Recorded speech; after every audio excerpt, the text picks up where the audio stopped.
We treat everything from arthritis to pulled muscles to inflammation with ice or hot packs.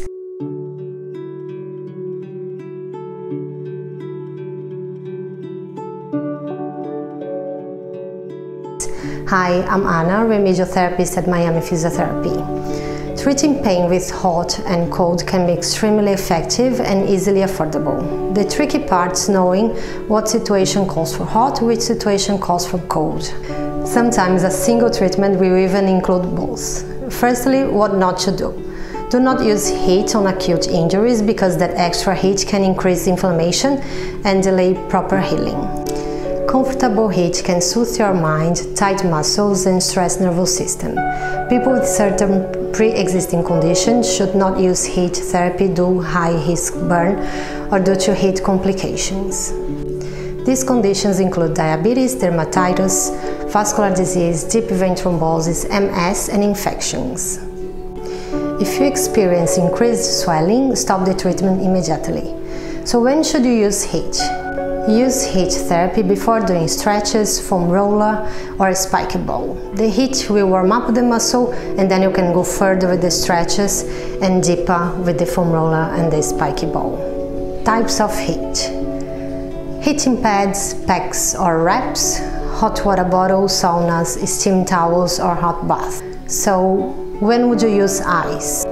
When dealing with injuries, it's best to first choose ice if the injury is acute, less than 6 weeks old. The chill constricts blood vessels, which numbs pain, relieves inflammation and limits bruising. Ice is mostly just a mild, drugless way of dulling the pain of the inflammation and take swelling down a bit, we hope.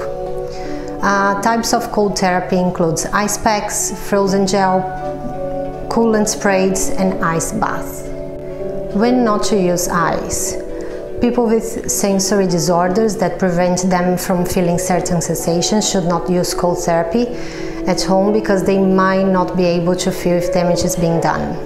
This includes diabetes and people with poor circulation. What's the best method?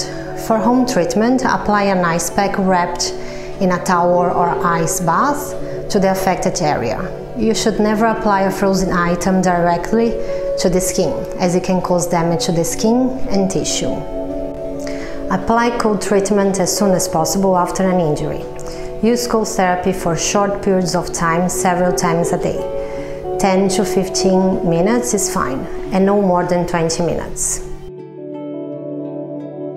Alternating between applications of ice and heat is called contrasting therapy or contrast baths. It's extremely stimulating and is mostly used to facilitate injury recovery as well as reducing pain and swelling in arthritis. As a general rule of thumb, use ice for acute injuries or pain along with inflammation and swelling. Use heat for muscle pain or stiffness. The bottom line is, use whatever feels best for you. Your own preference is tiebreaker and probably the most important consideration. For instance, heat cannot help you if you already feel unpleasantly flushed and don't want to be heated. And ice is unlikely to be effective if you have a chill and hate the idea of being iced. Whether you use heat or cold, be sure to wrap the pack in a thin towel to help protect your skin. Apply to the painful area for around 20 minutes several times each day. If you are not sure of the right treatment for your aches, pain or injury, come and see our therapy team at Miami Physiotherapy or Lakelands Physiotherapy.